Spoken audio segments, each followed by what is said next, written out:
I've played many weird Pokemon ROM hacks, so trust me when I say Pokemon Dark Realm is the craziest. The writing, the story, the gameplay, nothing about this makes sense. I live streamed this game, and I'm still not 100% sure it's real. Let me explain, to the best of my abilities, what this game is. The very first thing that happens is an introduction by the professor. Now, in other Pokemon games, they like to use this moment to show off some cute Pokemon to explain the world. In Dark Realm, they show us this. Professor Birch calls it a Pokemon, I would call it a fucking nightmare. We, as the protagonist, then go to school with our friends Rue and Ellen, where our teacher is running a lesson on the Second World War, going into some very commonly missed details as well. Is this relevant to anything?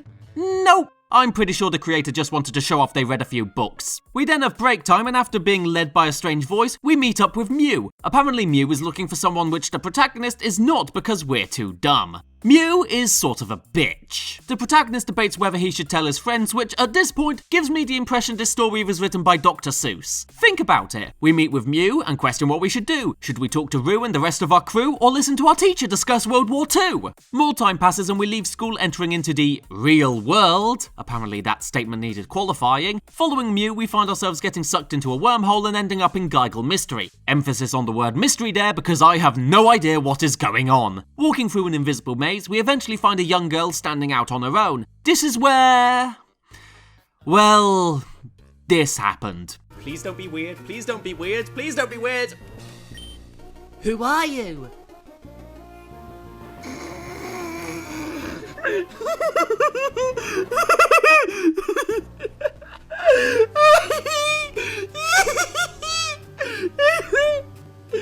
Okay, I told you this was gonna be funnier for me than anyone else. That is just an anime! That is just an anime portrait that they put in the game!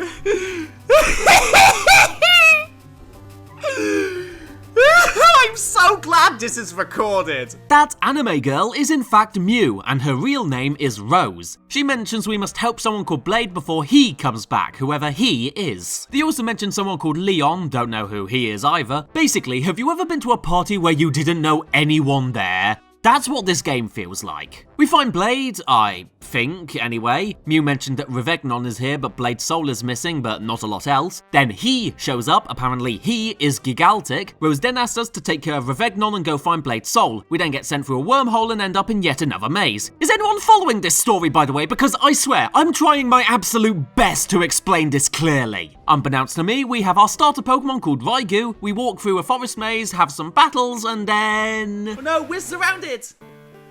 Oh. And it was all a dream!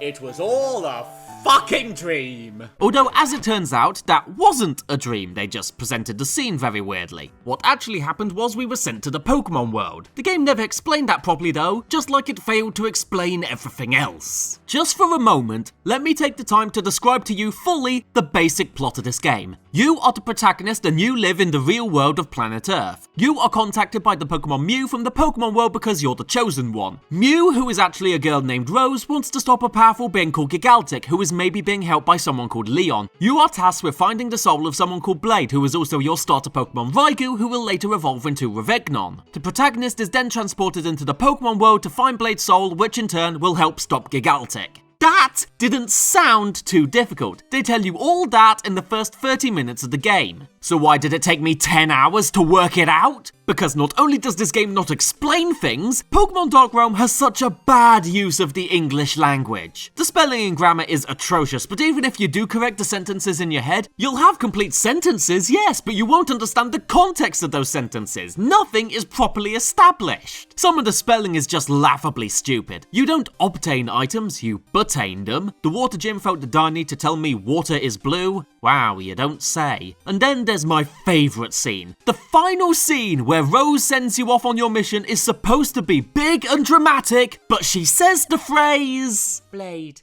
please alive.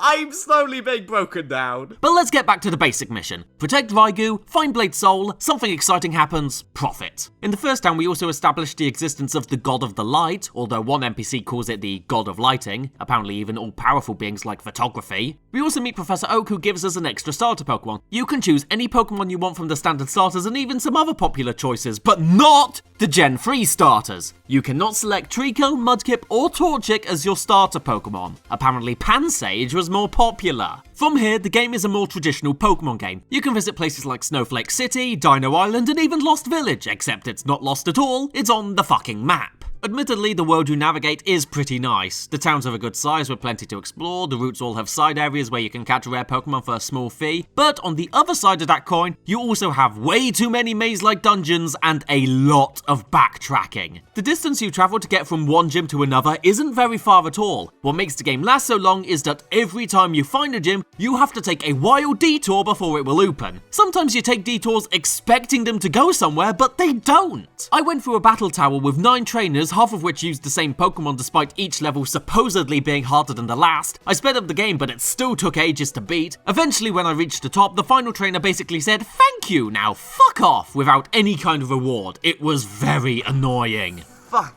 Are you fucking kidding me? Really? The story plods along at a really slow pace because of this. If you thought the whole game was going to be as wild as the first half hour, well, you're shit out of luck. There are questions about whether or not you are the good guy, you discover more about Leon, but all in all, it's a very typical fantasy story. As well as the story, the game goes on so slowly because you have to train your Pokemon so much. The trainers on normal routes are fine, it's when you have to face gym leaders who not only have very high level Pokemon, but also Pokemon that know moves that they shouldn't do, that the game becomes frustrating. Grinding is heavily required.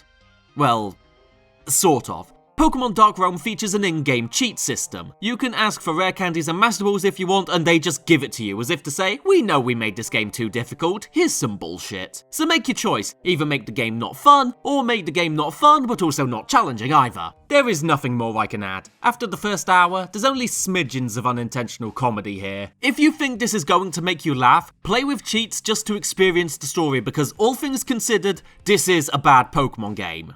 Having said that, even though I didn't play with cheats, it was worth it for how hard I laughed. If I wasn't streaming this, I'd definitely dick around and explore everything, but since we're streaming, let's keep it. Let's actually go in the game. Real world! Real world! We've just entered the real world! Oh, this is such a gem! This is such a gem! We've entered the real world! Oh my god, this is such a treat!